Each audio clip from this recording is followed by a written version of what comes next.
Hello बच्चों, आज देखिए आप लोग के काव्य का सुमित्रा नंदन पंत का ही जो लेसन है, इसमें बापू के प्रति जो कविता है इसको आज हम समझाएंगे। और इसके पहले हमने आपको परिवर्तन वाला बताया था, तो अगर वो वाला वीडियो आपको देखना है तो उसका लिंक आपको डिस्क्रिप्शन में मिल जाएगा, ठीक है। और उसके पहले भी आपको जो वीडियो देखना है उसका भी लिंक आपको डिस्क्रिप्शन में मिलेगा। तो ये देखिए जो बापू के प्रति कविता है, इसमें बापू के जो महान संकल्प थे, जो दृढ़ संकल्प थे, उसका इसमें वर्णन किया गया है। और इसमें बापू को जो है अस्थिशेष बापू बताया गया है। अस्थिशेष बापू के मनोबल एवं उनकी आत्मशक्ति की महानता का सम्यक चित्रण ही प्रस्तुत कविता का मुख्य विषय है, प्रतिपाद्य विषय है या मुख्य विषय है, ठीक। तो इसमें देखिए, तुम मांसहीन, तुम रक्तहीन, हे अस्थिशेष तुम अस्थिहीन, तुम शुद्ध बुद्ध आत्मा केवल, हे चिर पुराण, हे चिर नवीन। इसमें देखिए कवि कहते हैं, पंत जी राष्ट्रपिता महात्मा गांधी को नमन करते हुए कहते हैं कि हे महात्मन, तुम्हारे शरीर में मांस और रक्त का अभाव है, ठीक। तुम मांसहीन अर्थात तुम्हारे शरीर में मांस नहीं है। तो हे तुम रक्तहीन अर्थात तुम्हारे शरीर में रक्त भी नहीं है, तुम रक्त से हीन हो, ठीक। हे अस्थिशेष अर्थात केवल अस्थिशेष ही बन गई है, जिसके शरीर में केवल अस्थियां ही मात्र रह गई हों। हे अस्थिशेष यानी तुम्हारे शरीर में केवल हड्डियों का ढांचा मात्र है, ठीक। फिर आगे कह रहे हैं तुम अस्थिहीन अर्थात अस्थि भी नहीं है, तुम्हारे शरीर में अस्थियां भी नहीं है। तुम शुद्ध बुद्ध आत्मा केवल, तुम केवल एक शुद्ध बुद्ध आत्मा, तुम पवित्रता एवं उत्तम ज्ञान से परिपूर्ण केवल आत्मा हो, ठीक। अर्थात हे महात्मन, तुम्हारे शरीर में मांस और रक्त का अभाव है, तुम हड्डियों का ढांचा मात्र हो। तुम्हें देखकर ऐसा आभास होता है कि तुम्हारे शरीर में हड्डियां भी नहीं है, तुम हड्डियों से भी रहित हो। तुम पवित्र एवं उत्तम ज्ञान से परिपूर्ण केवल आत्मा हो, ठीक। हे चिर पुराण, हे चिर नवीन अर्थात हे चिर पुराण अर्थात बहुत सालों से भी पुराना, और हे चिर नवीन यानी बहुत समय से नया, यानी तुम बहुत समय से पुराने भी हो और बहुत समय से अति दीर्घ काल से तुम नवीन भी हो, तुम नए भी हो, ठीक। यानी प्राचीनता और नवीनता का समन्वय तुम्हारे में है। यहाँ पर इन लाइनों का यही मतलब है, हे चिर पुराण हे चिर नवीन, कि प्राचीनता और नवीनता का समन्वय है तुम्हारे में। तुम पूर्ण इकाई जीवन की, जिसमें आसार बहुत शून्यलीन अर्थात तुम जीवन की पूर्ण इकाई हो, यानी किसी भी चीज़ की कोई कमी नहीं है, तुम एक आदर्श पुरुष हो, संपूर्णता तुम्हारे अंदर दिखाई पड़ती है, यानी जीवन की संपूर्णता तुम में झलकती है, जिससे विश्व की संपूर्ण असारता को समा लेने की क्षमता है। असारता यानी जिसका कोई निसार है, जो बिना सहारे के है, ठीक। तो जिसमें जो है संसार की असारता जो है समाई हुई है, यानी तुम्हारे अंदर जीवन की संपूर्णता झलकती है, जिसमें विश्व की संपूर्ण असारता समाई हुई है। आधार अमर होगी जिस पर भावी की संस्कृति समासीन अर्थात तुम्हारे ही आदर्शों से देश की संस्कृति का आधार परिलक्षित होगा या आधार बनेगा। आधार अमर होगी जिस पर भावी की संस्कृति समासीन अर्थात जो आने वाली संस्कृति है, भावी संस्कृति यानी जो आने वाली संस्कृति है, वह तुम्हारे ही आदर्शों पर समासीन होगी, यानी प्रतिष्ठित होगी या बनेगी उसी से, यानी भविष्य की जो संस्कृति है उसको पुनः प्रतिष्ठित करने में भी तुम्हारे ही जीवन के आदर्श महत्वपूर्ण भूमिका निभाएंगे, यानी तुम्हारे ही आदर्शों पर भविष्य की जो संस्कृति है उसका निर्माण होगा, वह उस पर समासीन होगी अर्थात उस पर वह आधारित होगी, ठीक। तुम मांस, तुम ही रक्त अस्थि, तो ये जो भावी संस्कृति बनेगी और जिससे नए युग का निर्माण होगा, उसके बारे में देखिए यहाँ पे आगे बता रहे हैं। तुम मांस या जो तुम ही हो रक्त अस्थि निर्मित, जिससे नवयुग का तन, या जो नया युग बनने जा रहा है अर्थात स्वतंत्रता के बाद का जो समय आएगा, नया युग बनेगा, तो नया युग रूपी जो तन होगा वह किससे बनेगा? तुम मांस, उसके तुम ही मांस होगे, तुम हो रक्त, तुम ही उसके रक्त होगे, और अस्थि तुम ही उसकी अस्थियाँ होगे, यानी तुम्हारे ही आदर्शों से नए युग का जो तन है उसका निर्माण होगा अर्थात नया युग बनेगा। यस। बापू यहाँ पर देखिए पंत जी कहते हैं कि तुम मांस, तुम ही हो रक्त अस्थि निर्मित, जिससे नव युग का तन अर्थात हे बापू, तुम नवयुग के आदर्श हो। जिस प्रकार शरीर के निर्माण में मांस, रक्त और अस्थियां ही भूमिका निभाते हैं, यानी उनकी महत्वपूर्ण भूमिका होती है, उसी प्रकार से नवयुग के निर्माण में तुम्हारे सद आदर्शों का, यानी सच्चे जो आदर्श हैं तुम्हारे, उसका अमूल्य योगदान होगा। ठीक, तुम धन्य तुम्हारा निस्सौ त्याग है विश्व भोग का वर्षाधन। ठीक, अब इसमें देखिए आगे की पंक्तियाँ। तुम धन्य तुम्हारा निस्वार्थ, अर्थात यहाँ पर कह रहे हैं कि यह संसार तुम्हारे बताए हुए आदर्शों का अनुपालन करते हुए अपनी समस्त कामनाओं को भस्म कर उसकी राख से सत्य और अहिंसा के सिद्धांत को आत्मसात करेगा। ठीक, अर्थात तुम नवयुग का जो तन है जो तुम्हारे आदर्शों से बनेगा, यानी संपूर्ण जो आने वाली पीढ़ियां हैं वह तुम्हारे ही आदर्शों से निर्मित होंगी और उसी का अनुसरण करेंगे, यानी उसी का पालन करेंगे। तुम धन्य तुम्हारा निस्व, यानी तुम धन्य हो, और यह जो तुम्हारा निस्व त्याग है, यानी जो तुम्हारा ये स्व का त्याग है अपनेपन का, कि जैसे ये अपना है इस तरह का, ये जो तुम्हारा त्याग है यह भी धन्य है। हे विश्व भोग का वर्षाधन, तुम ही जो हो इस विश्व भोग का वर्षाधन बनोगे, अर्थात ये जो विश्व है वह तुम्हारे ही पद चिन्हों पर चलेगा, इस विश्व के तुम ही साधन बनोगे। ठीक, इसके बाद देखिए आगे, इस भस्म काय तन की रज से जग पूर्ण काम नव जग जीवन। देखिए इसमें क्या बता रहे हैं, इस भस्म काय तन की रज से, अर्थात यह जो तुमने मतलब अपनी सारी इच्छाओं को तुमने भस्म कर दिया है, जिससे मतलब तुमने अपनी सारी इच्छाओं को इसमें भस्म कर दिया है। ठीक, यह संसार तुम्हारे बताए हुए आदर्शों का पालन करते हुए समस्त कामनाओं को भस्म कर उसकी राख से सत्य और अहिंसा के सिद्धांत को आत्मसात करेगा। इस भस्म काम तन की रस से, भस्म काम यानी सभी कामनाओं को जो तुमने भस्म कर दिया है, ऐसे तन की जो रज से, इसकी जो राख है, इस रज से जग पूर्ण काम नव जग जीवन, यह जो नया संसार है, नया युग है, यह पूर्ण काम, यही जो है इससे पूर्ण बनेगा। बीनेगा सत्य अहिंसा के ताने बानों से मानवपन, और सत्य और अहिंसा के ताने बानों से मानवपन का निर्माण होगा। यानी जिस प्रकार से ताने और बाने के मेल से सुंदर वस्त्र बुने जाते हैं, उसी प्रकार से तुम्हारे द्वारा दिए गए सत्य और अहिंसा रूपी ताने बाने से मानवता का सृजन होगा, अर्थात संपूर्ण मानव जाति का सुख और संपूर्ण मानव जाति को सुख और समृद्धि प्राप्त होगी। ठीक, बीनेगा सत्य अहिंसा के ताने बानों से मानवपन, यानी जो मानवपन है यह सत्य और अहिंसा रूपी ताने बानों से ही इसका निर्माण होगा। ठीक, फिर आगे देखिए बताते हैं, सुख भोग खोजने आते सब आए तुम करने सत्य खोज। कह रहे हैं यहाँ पर पंत जी कह रहे हैं बापू के लिए कि हे बापू, इस संसार में सभी लोग सुख भोग खोजने आते, सभी लोग यहाँ पर सुख भोगने के लिए और सुख को खोजने के लिए आते हैं, परंतु आए तुम करने सत्य खोज, परंतु तुम यहाँ पर किस लिए आए थे? सत्य का खोज करने के लिए आए थे। तुम सुख भोगने के लिए नहीं आए थे और न सुख को खोजने के लिए आए थे, तुम तो केवल सत्य का खोज करने के लिए आए थे। जग की मिट्टी के पुतले जन तुम आत्मा के मन के मनोज। यहाँ जो संसार के लोग हैं, ये सब संसार लोग जग की मिट्टी के पुतले जन, यह सभी मिट्टी के पुतले, ये संसार के लोग जो हैं वो मिट्टी के पुतले के समान हैं, परंतु तुम कौन हो? तुम आत्मा के मन के मनोज, तुम आत्मा के मन के, यानी अपने आत्मा के और अपने मन के कमल के समान हो तुम, यानी आत्मा को और मन को जैसे कि जीत लिया है तुमने और कमल के समान हो तुम। ठीक, इसके बाद देखिए आगे, जड़ता हिंसा स्पर्धा में भर चेतना अहिंसा नम्र ओज। यहाँ पर देखिए क्या बता रहे हैं कि जड़ता अर्थात जड़ता में, हिंसा में, जो हिंसा है वो मारपीट होती है, स्पर्धा में जो प्रतिस्पर्धा होती है, आपस में प्रतिद्वंदी का एक भावना होती है लोगों में, तो इन सब में जड़ता में, हिंसा में और स्पर्धा में तुमने क्या भर दिया? चेतना भर दिया। जड़ता मतलब होती है जैसे कोई चीज़ जड़ हो जाना, किसी चीज़ के बारे में ना सोचना ना जानना, और चेतनता मतलब होती है हर चीज़ के बारे में चेतना बनी रहे लोगों में, जिससे एक्टिव रहें।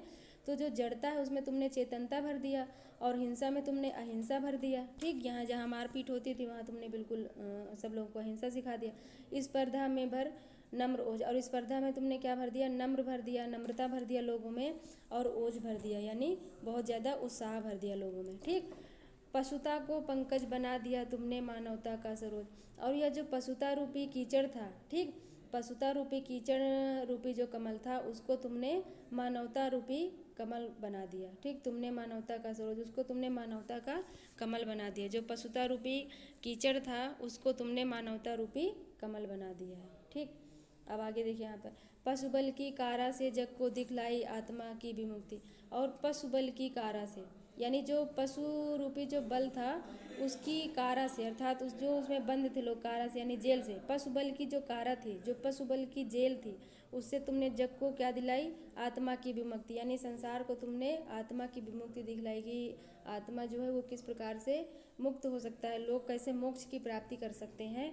तो जो पशु बल की कारा थी उससे तुमने लोगों को मुक्ति प्राप्त करना सिखाया, आत्मा की मुक्ति प्राप्त करना सिखाया। विदेश घृणा से लड़ने को सिखलाई दुर्जय प्रेम युक्ति। और विदेश यानी जो लोगों में द्वेष होता है, ठीक, घृणा यानी जो नफरत होता है, यानी लोगों में जो ईर्षा और द्वेष होता है और जो घृणा होती है, इससे लड़ने के लिए तुमने सिखलाई दुर्जय प्रेम युक्ति। इससे लड़ने के लिए तुमने दुर्जय यानी जिसको जीता नहीं जा सकता ऐसे प्रेम की युक्ति तुमने सिखाई, यानी जो प्रेम की युक्ति होती है उसको किसी से भी नहीं जीता जा सकता है। तो जो विदेश, जो आपसी नफरत है, ईर्षा द्वेष है, इनसे लड़ने के लिए तुमने लोगों को प्रेम रूपी युक्ति, दुर्जय प्रेम रूपी युक्ति सिखाई, यानी ऐसी युक्ति सिखाई प्रेम की कि जिसको कोई और नहीं जीत सकता है। ठीक है, फिर आगे देखिए, वर श्रम प्रसूति से की कृतार्थ तुमने विचार पंडित उक्ति। यहाँ पर देखिए क्या बताते हैं, वर श्रम प्रसूति से की, यानी वर श्रम यानी जो उत्तम श्रम है, यानी परिश्रम है, जो उत्तम परिश्रम है उसको जन्म दे करके, प्रसूति यानी जन्म दे करके की कृतार्थ, तुमने कृतार्थ कर दिया।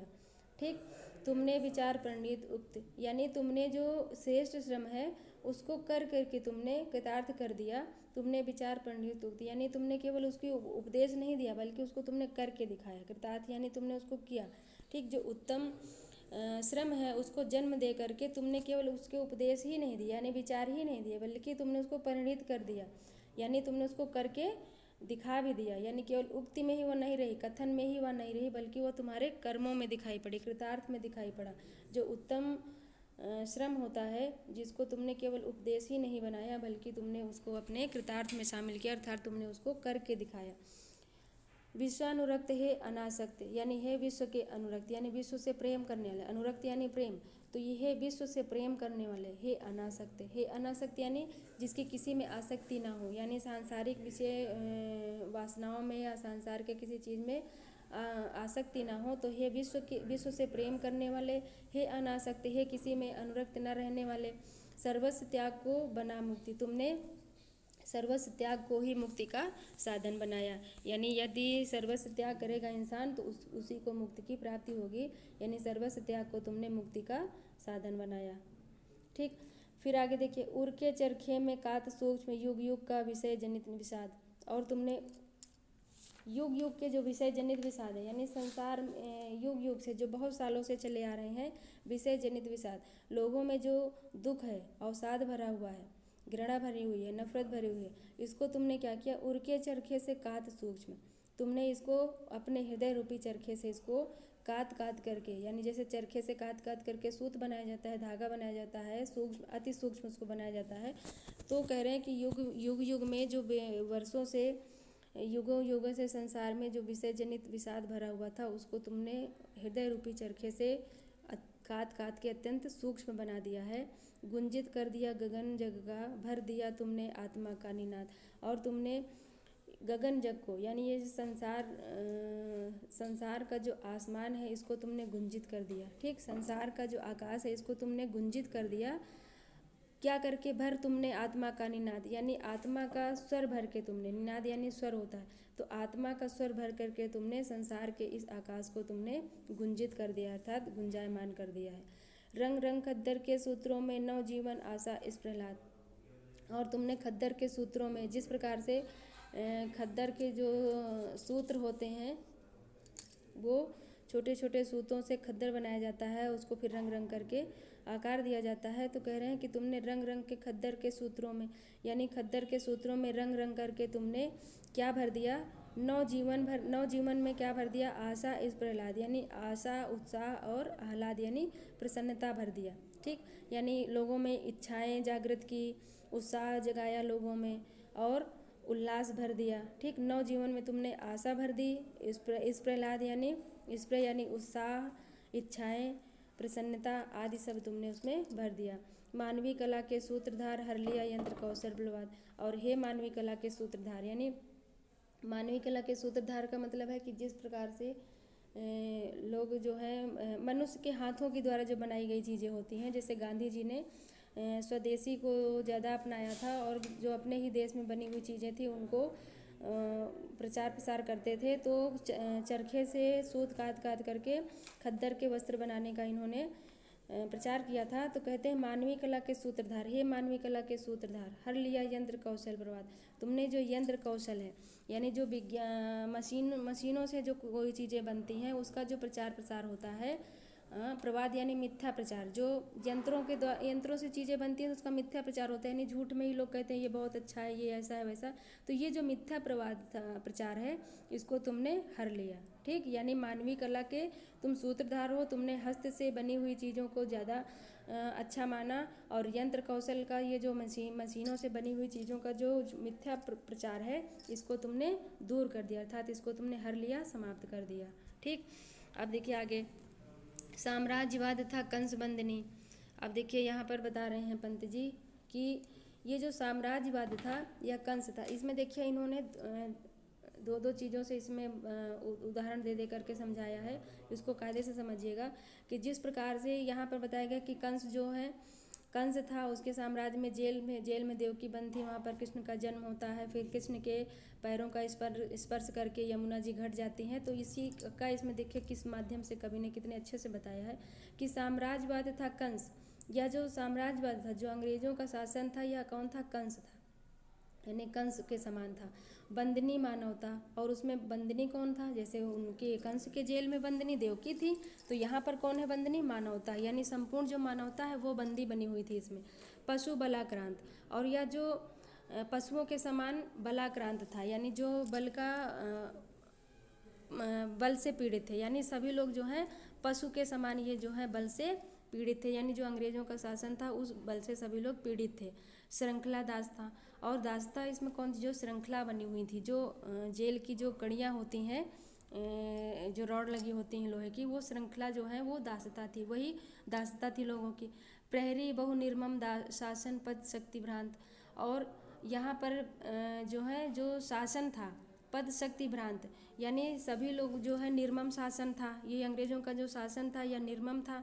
तो यही सब जो निर्मम शासन था और इनकी जो पद शक्ति थी, जो इनकी शक्ति थी, जो भ्रांत थी, यानी बहुत ही ज़्यादा बेकार इनकी शक्ति थी, लोगों को परेशान करने वाली, यही प्रहरी थे, यही बहुत सारे प्रहरी के रूप में थे। ठीक है, यानी साम्राज्यवाद था जो वो कंस के समान था, बंदनी सारी मानवता थी, और पशु बल से पीड़ित सब ये बल था ये अंग्रेजों का, और श्रृंखला जो दास्ता थी वो श्रृंखला थी सारी, और प्रहरी कौन थे? वहाँ पे बहुत सारे जो प्रहरी थे कौन थे? जो निर्मम शासन था अंग्रेजों का और जो उनकी शक्ति थी वही सब प्रहरी थे।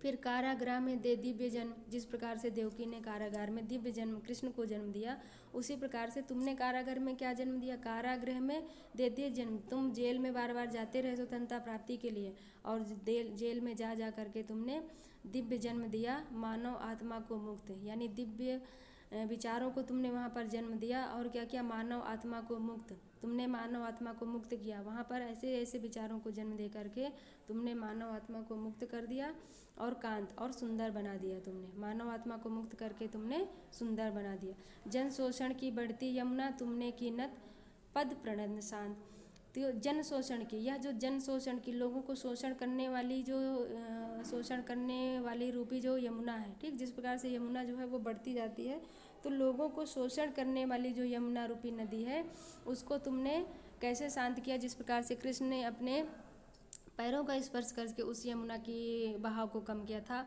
उस तरह से तुमने क्या किया? ये जो लोगों को शोषण करने वाली रूपी यमुना थी उसको तुमने अपने चरणों में झुका दिया। ठीक, पद प्रणन शांत, उसको तुमने अपने पैरों में झुका करके शांत कर दिया था। तुमने लोगों को शोषण करने वाली जो भावना थी उसको कम किया, अपने विचारों से सब जगह जो अहिंसा थी उसको तुमने समाप्त किया। कारा थी संस्कृति विगत भित्ति। अब देखिए यहाँ पर बता रहे हैं कि यह जो संस्कृति थी अर्थात प्राचीन संस्कृति, ठीक, कारा थी संस्कृति विगत यानी बीती हुई, यह जो बीती हुई संस्कृति वह कारा थी अर्थात जेल थी। भित्ति बहुधर्म जाति गति रूप नाम, ठीक, यहाँ पर देखिए अच्छे से समझिएगा। भित्ति यानी दीवारें। तो यह जो विगत संस्कृत रूपी जो जेल थी, इसकी दीवारें कौन थी? बहुधर्म, बहुत प्रकार के जो धर्म थे, बहुजाति, बहुत प्रकार की जो जातियाँ थी, बहुत गति यानी अलग अलग लोगों की पहचान, रूप, नाम, सब लोगों के नाम, रूप, ये सब चीज़ें अलग अलग थी। तो ये सब क्या थी? दीवारों के समान थी। जो संस्कृत रूपी बीती हुई संस्कृत रूपी जो जेल थी, उसके ये सभी लोग, ये दीवारें थी उसकी, बहुत प्रकार की जो जाति थी, बहुत प्रकार की जो धर्म थे, बहुत प्रकार के नाम थे, लोगों के रूप थे, ये सभी वहाँ के दीवारों के समान थे। बंदी जन जीवन, और उसमें बंदी कौन थे? जन जीवन, जो लोगों का जीवन था यह इसमें बंदी लोगों के समान थे। भ्रू विभक्त, और जो पृथ्वी था, जो विभाजन था पृथ्वी का, ये जो है इस पृथ्वी का विभाजन था। विज्ञान मूढ़ जन प्रकृति काम, और विज्ञान जो है वो मूढ़ यानी जो लोगों में विज्ञान को लेकर के लोगों ने ये समझ लिया था कि विज्ञान के द्वारा हम कुछ भी कर सकते हैं, तो वह सभी मूढ़ थे। ठीक। जन प्रकृति काम यानी लोग प्रकृति काम, ये समझते थे कि हमने प्रकृति को जीत लिया, विज्ञान के द्वारा हमने प्रकृति को जीत लिया है। तो इस प्रकार की ये जो भावना थी लोगों में, यह मतलब एक मूढ़ता वाली भावना थी लोगों में। ठीक। तो इस प्रकार से देखिए यहाँ पर मतलब इन्होंने दूसरे चीज़ों के माध्यम से इन्होंने बताया है कि किस तरह से ये किस रूप में दिखाया गया कि जेल ऐसे होते हैं, उसकी जेल में दीवारें भी होती हैं और उसमें बंदी जन भी होते हैं। तो हर चीज़ को उन्होंने दूसरे के माध्यम से बताया है। ठीक। जैसे अब इसी में लास्ट वाले में कारथी संस्कृति को इन्होंने विगति जो बीती हुई संस्कृति थी उसको इन्होंने जेल के रूप में बताया है। कहते हैं कि जो भारतीय संस्कृति विगत कई वर्षों से परतंत्र थी, वह कैद थी, और यहाँ के लोग जो थे वो धर्म, जाति, अर्थ, शिक्षा, रूप, ख्याति आदि में मतलब बंधनों से जकड़े हुए थे। अर्थात वो यहाँ के सामान्य लोगों का ही ये जो जनजीवन था ये कैद था, और यहाँ की क्षेत्रीयता, भाषावाद थी, ये सभी आधारों पर बटी हुई थी। ठीक।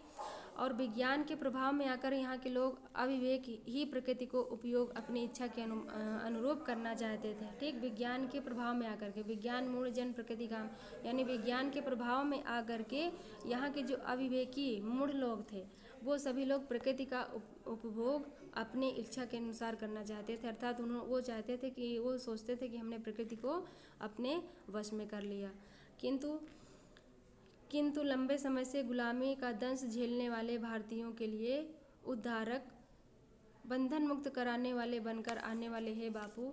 यहाँ पर देखिए नीचे की 4 लाइनें नहीं है, तो आप लोग के सामने बुक होगी तो आप लोग खुद ही उसमें जान सकते हैं कि आगे की 4 लाइनें हैं। आए तुम मुक्त पुरुष कहने। ठीक है। यहाँ पर कहते हैं कि ये सभी चीज़ें जो हैं लोग इसमें बंदी बने हुए थे, तो इनसे कहते हैं कि हे बापू, इन सभी लोगों को लंबे समय से गुलामी का कष्ट झेलने वाले भारतीय के लिए तुम उद्धारक अर्थात बंधन मुक्त कराने वाले बन करके आए हो। तुम आए, तुम मुक्त पुरुष अर्थात तुम इन लोगों को मुक्त करने के लिए पुरुष बन करके आए।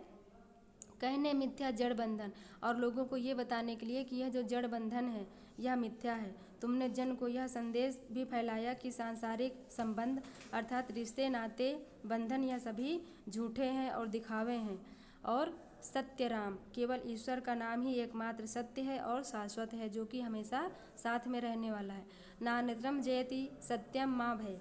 ठीक। असत्य की नहीं वरन सर्वदा सत्य की जीत होती है, अतः डर का त्याग करो। ये देखिए संस्कृत की लाइन है, नान्यतम जयति सत्यम यानी असत्य की नहीं सत्य की ही जीत होती है। माँ भय अर्थात डरो मत, डर का त्याग कर दो। जय ज्ञान ज्योति तुमको प्रणाम अर्थात हे दिव्य ज्ञान की ऐसी दिव्य ज्योति जगाने वाले युग पुरुष बापू तुम्हें प्रणाम। यानी लोगों में ऐसे ज्ञान की दिव्य ज्योति को जगाने वाले युग पुरुष बापू तुमको शत शत प्रणाम है। ठीक। इस प्रकार से देखिए इन्होंने यहाँ पर बापू जी के बारे में बताया था। और ये अगर आप लोग को वीडियो अच्छा लगा हो तो सभी लोग इसको लाइक करेंगे, शेयर करेंगे दोस्तों के साथ, और चैनल को सब्सक्राइब ज़रूर करेंगे। ठीक है। और इसके पहले का वीडियो देखने के लिए उसका लिंक आपको डिस्क्रिप्शन में मिल जाएगा। धन्यवाद।